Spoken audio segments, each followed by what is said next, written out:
Ini adalah pengalamanku saat duduk di bangku SMA. Namaku Rega. Aku bersekolah di salah satu SMA swasta di daerah Garut. Sebenarnya, jika berbicara tentang kejadian yang berhubungan dengan makhluk halus, cukup banyak kejadian yang sering kualami. Namun malam ini, aku akan menceritakan salah satunya tentang pengalaman yang bisa dibilang tidak pernah bisa kulupakan.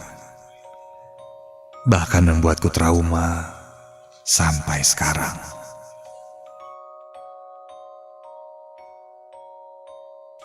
Di sekolah aku termasuk siswa yang aktif ikut organisasi. Aku masuk dalam anggota OSIS SMA di sekolahku. Saat itu bulan Agustus.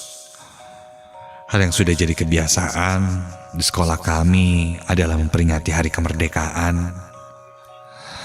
dan merayakannya mulai dari upacara bendera, arak-arakan keliling kota, sampai mengikuti perlombaan-perlombaan. Dan saat itu, aku sebagai anggota dari OSIS sekolah dituntut untuk mengadakan serangkaian kegiatan perlombaan di sekolah. Singkat cerita, kami pun melakukan persiapan. Sebelum pelaksanaan, tim OSIS sekolah mengadakan rapat untuk menyusun acara yang akan digelar. Sampai tak terasa, rapat OSIS pun berlangsung cukup lama. Karena banyak yang akan kami buat ketika itu. Kulihat jam di handphoneku sudah menunjukkan jam 5:30 sore. Dan aku masih ingat, hari itu hari Kamis, malam Jumat.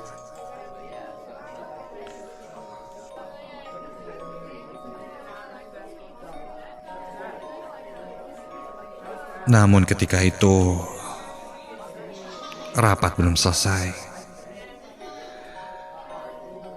Kami masih melanjutkan rapat hingga melewati malam hari.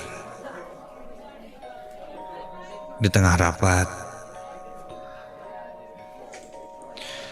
aku izin ke toilet untuk buang air kecil. Dan ketika itu, tidak ada yang pergi ke toilet lagi, karena semuanya nampak serius mengikuti rapat.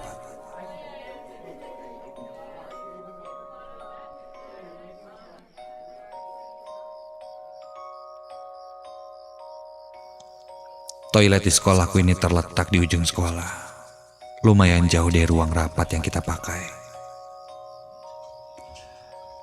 Untuk menuju ke toilet dari ruang rapat, harus melewati beberapa kelas.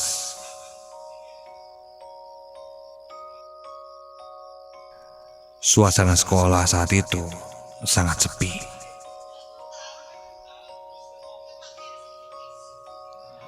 Lampu-lampu di kelas sudah dimatikan. Hanya beberapa pencahayaan saja yang kulihat dari ruang guru, lorong,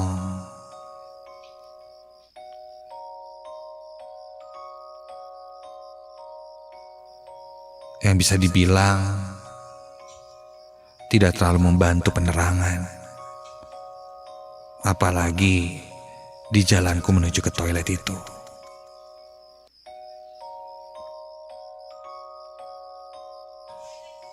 Aku berjalan menyusuri lorong yang menghubungkan kelas dan kelas.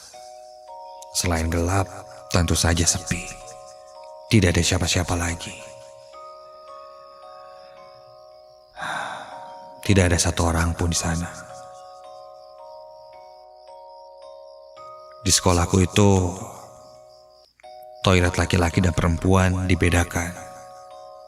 Jaraknya pun lumayan jauh.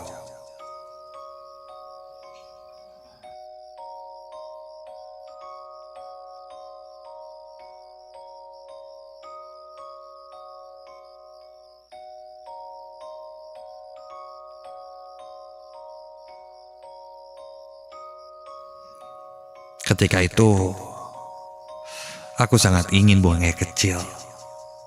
Sudah tidak tahan. Dan toilet lelaki masih jauh di depan sana. Yang terdekat, toilet perempuan.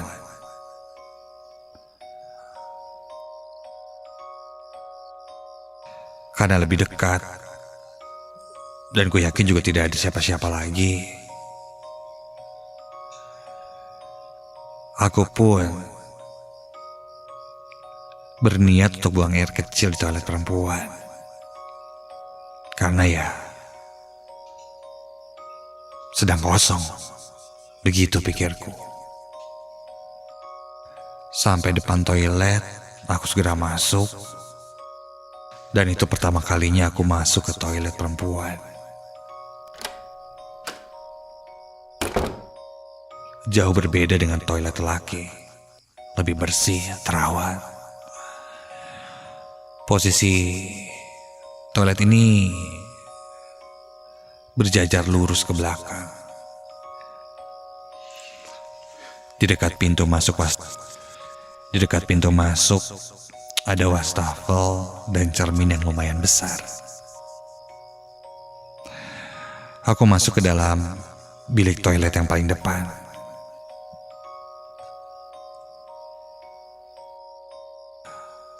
Setelah selesai menyiramnya dan bersiap keluar dari bilik toilet itu, ku dengar dari arah luar seperti ada orang yang sedang berjalan masuk ke dalam toilet ini. Astaga. Aku lumayan kaget ketika itu dan memutuskan untuk diam sebentar. Bagaimana tidak? Aku berada di toilet perempuan. Jika ada yang memergokiku, bahaya juga pikirku.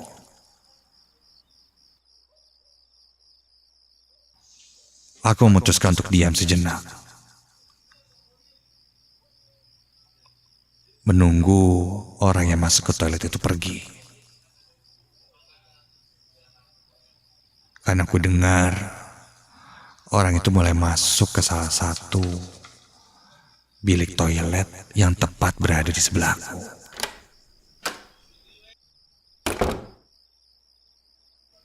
Ketika aku pastikan orang itu sudah masuk dan mengunci pintunya, perlahan pun aku membuka pintu dan mengintip ke sekitar, memastikan tidak ada siapa-siapa. Kulihat saat itu, kondisi sudah sepi. Dan orang yang tadi masih berada di bilik toilet sebelahku. Kulangkahkan kakiku perlahan menuju pintu keluar. Sampai ketika baru saja sampai di depan wastafel, tiba-tiba... Mau kemana? Astaga! Langkahku kontan terhenti ketika mendengar suara itu. Suaranya berasal dari arah belakangku.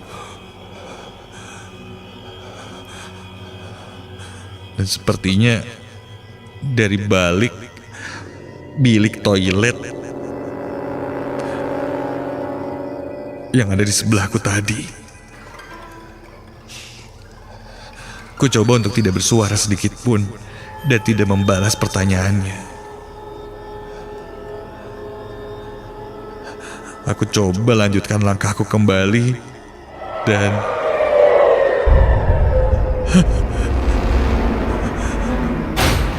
dari sudut mataku, dari arah pantulan cermin, terlihat ada yang berdiri di belakangku. Seorang perempuan.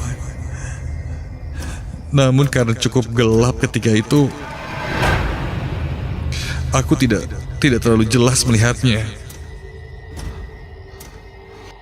dan mukanya pun tertutup oleh rambutnya yang lumayan panjang sebahu.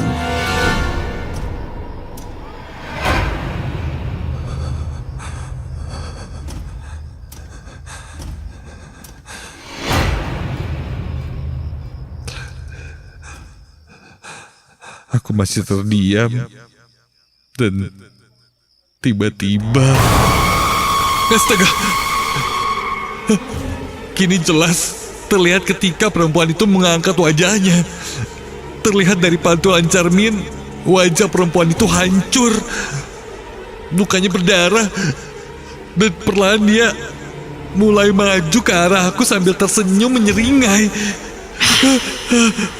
Aku coba untuk lari, tapi entah kenapa kakiku terasa sangat berat, tidak bisa bergerak.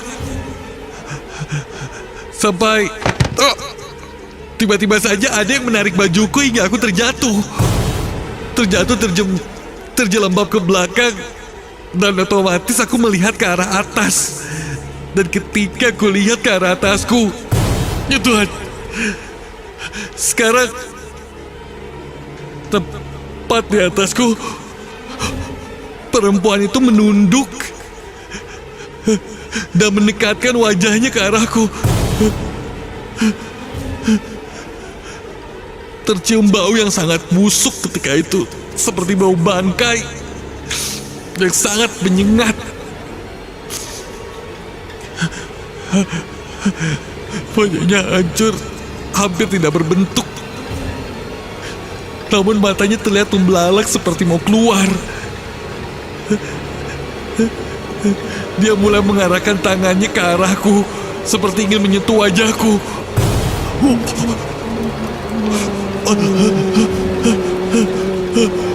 Sebelum akhirnya perempuan itu berhasil menyentuhku, aku langsung bangkit dan berlari meninggalkan toilet perempuan itu.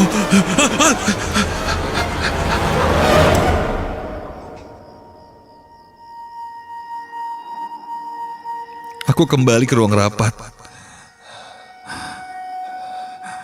Dengan terburu-buru, aku langsung duduk. Teman-temanku melihatku keheranan, karena wajahku ketika itu sangat pucat. Badanku bergetar ketakutan. Salah satu temanku bertanya kenapa. Dengan terbata-bata aku coba menjelaskan apa yang kulihat dan kejadian apa yang baru saja kualami. Teman-temanku berusaha menenangkanku. Kemudian dia menceritakan bahwa memang menurut kabar yang dia dengar, toilet perempuan itu angker. Banyak murid perempuan yang sering diganggu di kamar mandi itu. Sosok penunggunya adalah seorang perempuan. Mungkin yang kulihat tadi. Namun tidak ada yang tahu alasannya sampai sekarang kenapa sosok itu ada di sana dan mengganggu di sekolah kami. Setelah kejadian itu, keesokan harinya aku jatuh sakit. Demam tinggi dan membuatku tidak mengikuti acara OSIS di sekolahku. Sejak hari itu, aku tidak berani lagi untuk masuk ke sebarang tempat yang tidak seharusnya. Dimanapun, kapanpun, kita memang harus selalu waspada. Jangan sampai salah langkah, salah ucap, jika tidak ingin menerima akibatnya.